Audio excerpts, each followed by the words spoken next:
47 కోట్ల జనాభా అందరికీ నా యొక్క ధన్యవాదాలు. ఏంటంటే పాకిస్తాన్ వాళ్ళు ఉగ్రవాదులు మన ఇండియా మీద ఎంత దాడి చేశారంటే చాలా ఘోరంగా దాడి చేశారు. కుల మత భేదం అడుకుంటూ హిందువులంటే చంపుతున్నారు, ముస్లింలంటే ఓడిపోతున్నారు, ఇడిచిపెడుతున్నారు, క్రైస్తవులంటే ఇడిచిపెడుతున్నారు. చాలా బాధాకరంగా ఉంది.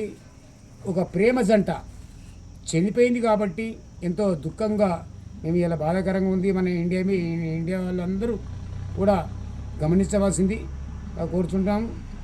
ఇలాంటి సంఘటన ఎప్పుడు జరగలేని ఇప్పుడు జరిగిందంటే మనము ఇప్పుడు పాకిస్తాన్ మీద ఏం చర్య తీసుకోవాలనో ఆ మోదీ సర్కారు కాదు, మనం ఇండియా ఉన్న ప్రతి ఒక్కరూ గమనించాలని కోరుకుంటున్నాము. ఇలాంటి సంఘటన కూడా ఎక్కడైతే జమ్మూ కాశ్మీర్ బల్గాం గ్రామంలో జరిగిన సంఘటన, ఇది చేసిన చాలా ఒక్కొక్కలకు చంపుతుంటే మాకు చాలా బాధాకరంగా ఉంది. ఇలాంటి సమస్య ఇప్పుడు చూడలేము.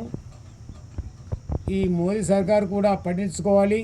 మన ఇండియా వాళ్ళు ప్రతి గ్రామంలో ఉన్న ప్రతి జిల్లాల్లో ఉన్నవారు కూడా దీన్ని స్పందించి ఒక్కొక్క దాని మీద మన మోడీ సర్కారుపై మనము ఫిర్యాదు చేయాలి. అందరూ కలిసికట్టుగా చేయాలి.